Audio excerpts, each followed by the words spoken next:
Hi, welcome back to es346 Basic Thermodynamics. This is Module 8.2 on exergy. Sections in the textbook are Section 8.1 and the very beginning of Section 8.4.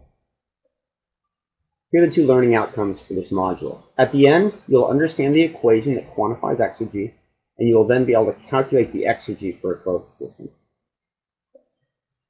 So first I want to derive the equation for exergy. And exergy is the total amount of work I can get from a system.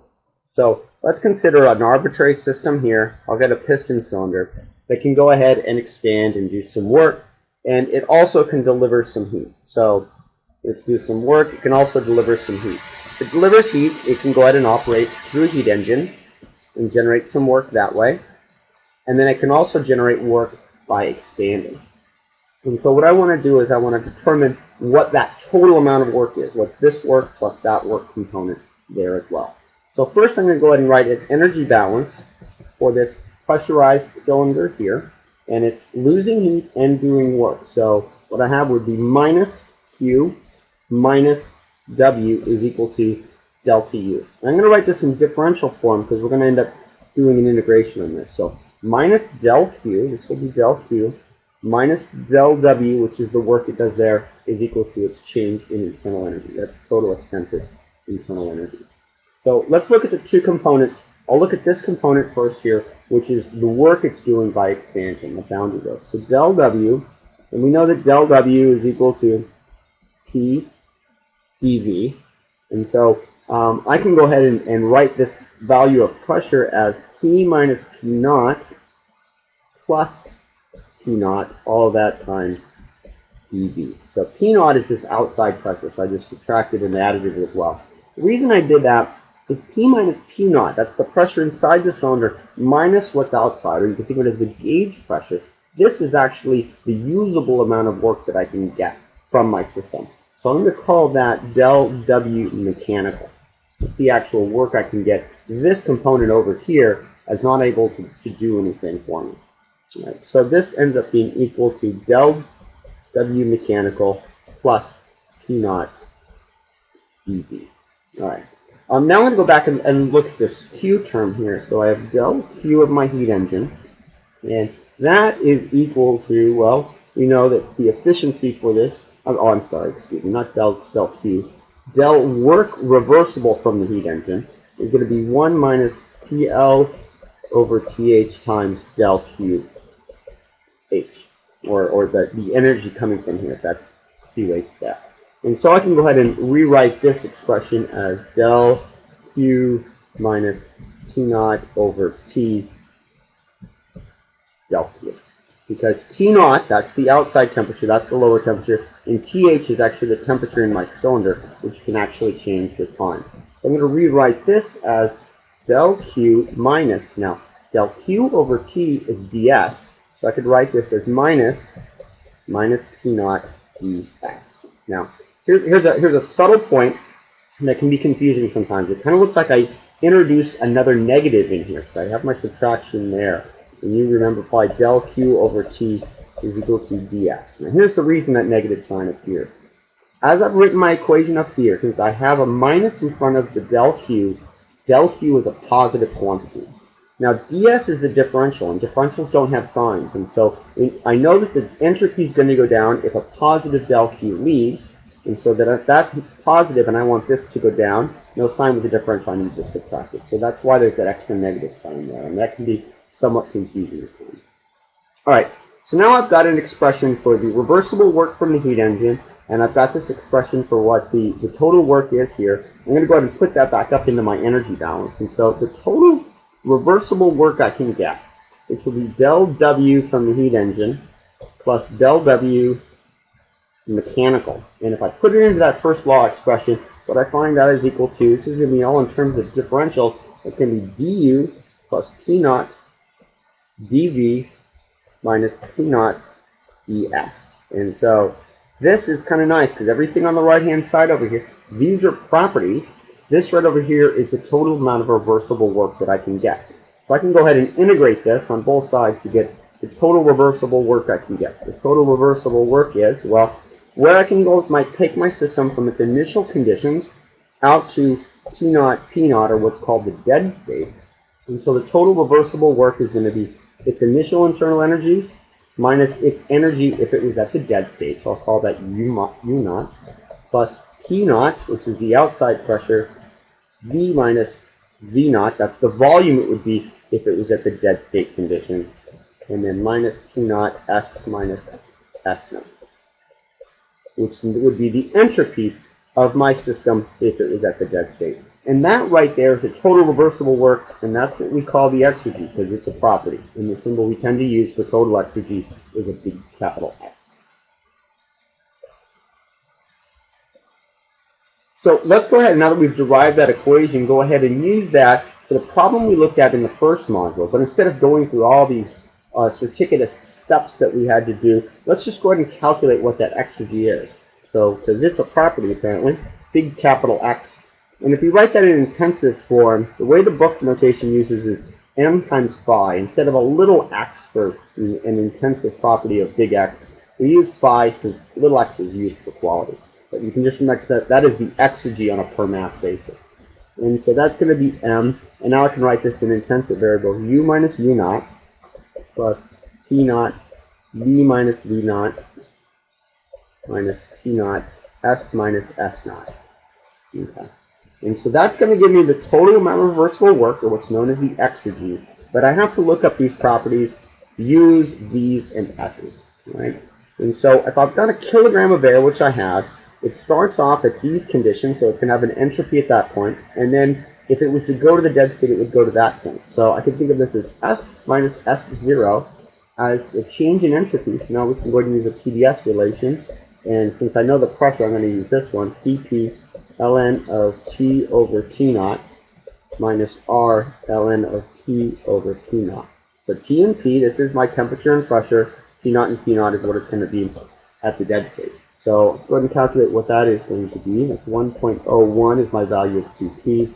Natural log of, these need to be absolute temperatures, so 573 over 298, minus R of air is 0.287, and natural log of, I start off at 300 and go down to 100, and that is 3.45, and the units are going to be kilojoules per kilogram Kelvin. I only have one kilogram in here for us, the same as kilojoules per Kelvin. Now, I'm also going to need to know my V terms, and so my initial volume I can go ahead and get. Well, we actually calculated that in the previous module. That's 0.548 meters cubed per kilogram. And V naught, so V naught is the volume this 1 kilogram of air would be if it was at these conditions. So now I'm going to go ahead and use the ideal gas law, but R T naught over P naught instead of these pressures here, instead of those pressures there. And that is 0.855 meters cubed per kilogram. So now I have those two, and now the last thing I need to get is this internal energy, and being an ideal gas, I can know that my changes in internal energy, I can write as CV T minus T naught. So I've got all the quantities I need, so let's go ahead and calculate our exergy, and that will be CV 0.72, change in temperature. 573 is where it starts off. The dead state is 298, and then P naught is 100 kPa, and then my volumes, it starts off at 0.548.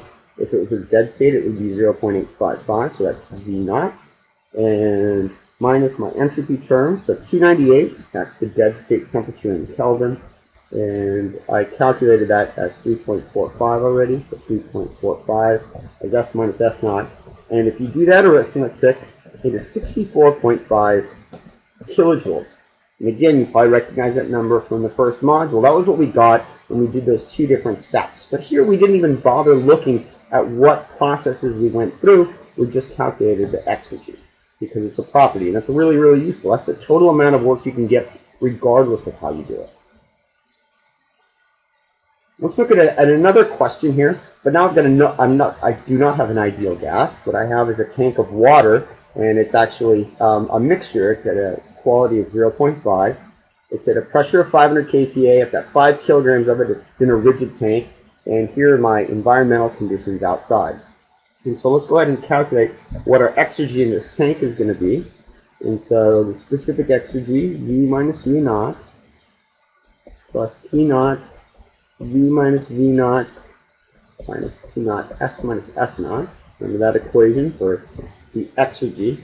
And so now what I need to do again is find all of these properties. I need to find the properties of water. Now, value of U, so I've got my properties here. So U is going to be UF plus X UFG.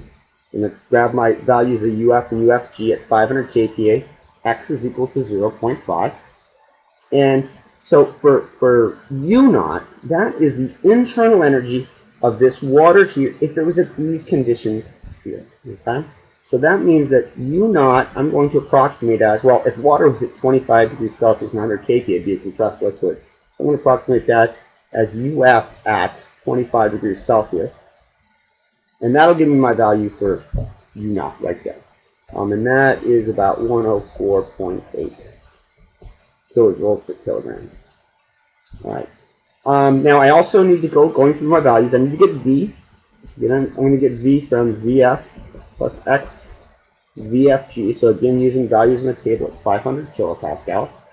And V naught, well, this is the volume of water, specific volume at the dead state. And so that's essentially equal to V sub F as well. So I'm going to go ahead and pull that at 25 degrees Celsius. And I'm going to do the same thing for S and S naught. So S is equal to SF plus X SFG, and I'm going to approximate S naught as S of the compressed liquid. So you need to go through and calculate all of those, but if you do it, this is the values you get. And so I'll write them down here. This is 1600 minus 104.8. So that's my internal energy value there, plus my 100 kilopascal, P naught. And my changes in volume, 0.188 minus 0.001. So this is compressed liquid specific volume, is the 0.001. And then minus, this is 298 for T naught. And my change in entropy is 4.34 minus 0.367. And if you do all that arithmetic, it's 330 kilojoules per kilogram. So that's my specific exergy. We have 5 kilograms, so let's calculate our total. And that will be 5 kilograms times my 330 to give me 1650.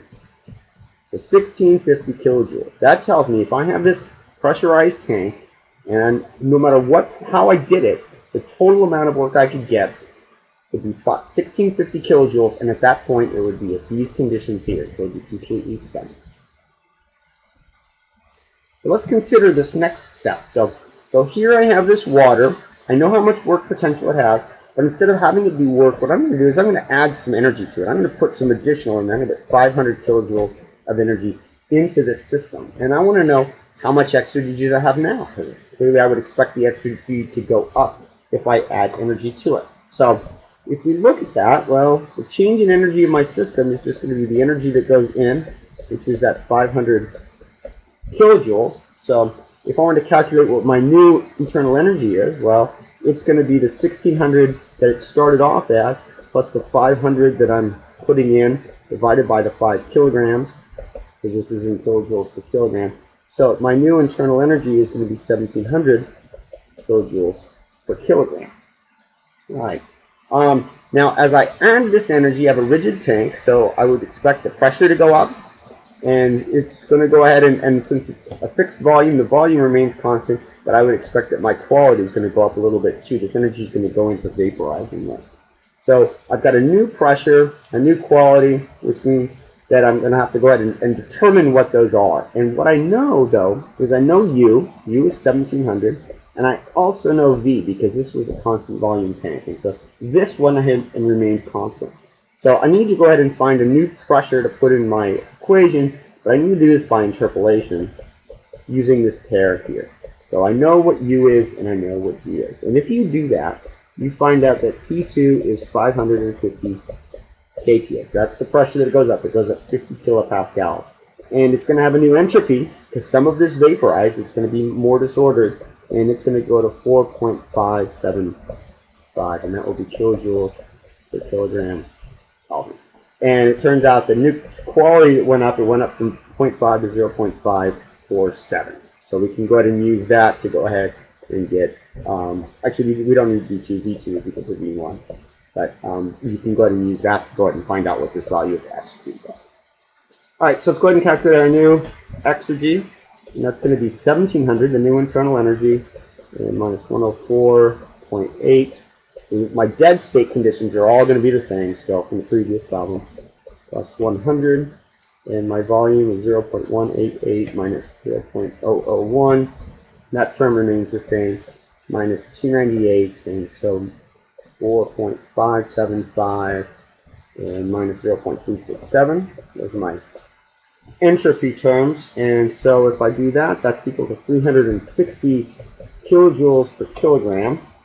So my total exergy now at this new conditions is that 5 kilograms I have times 360, and that's equal to 1800 kilojoules. Now, on the previous slide, if we go back there, we had 1650. Now we're at 1800, which means that my exergy went up 150 kilojoules. But I put 500 kilojoules in. So what you realize, although I put this much energy in, the work potential didn't go up quite as much. So what does that mean? What's really going on here? Well, it turns out that what you have is a change in exergy. When I put 500 kilojoules in here, right, I cannot necessarily get that all back because I'm putting it in, I'm storing it as thermal energy, which is disorganized. And so the change in exergy was the 500 I put in minus the 150 that is remaining in there, or 350. And this is often called exergy destroyed. So it's kind of the yin-yang to entropy in the fact that exergy goes down as entropy goes up. And it turns out the exergy destroyed is simply T naught S gen, the entropy that was generated. So we could actually calculate this with the numbers we had. 298, that's T naught, like 25 degrees Celsius. And the amount of entropy was 4.575. At the end, after I put the 500 kilojoules in, started off with 4.341. That's what it was before I put the 500 kilojoules in. Multiply that by our 5 kilograms, and if we do that, we realize that that comes out to 350 kilojoules as well. So we can calculate the amount of exergy we would destroy by calculating the amount of entropy that we generate.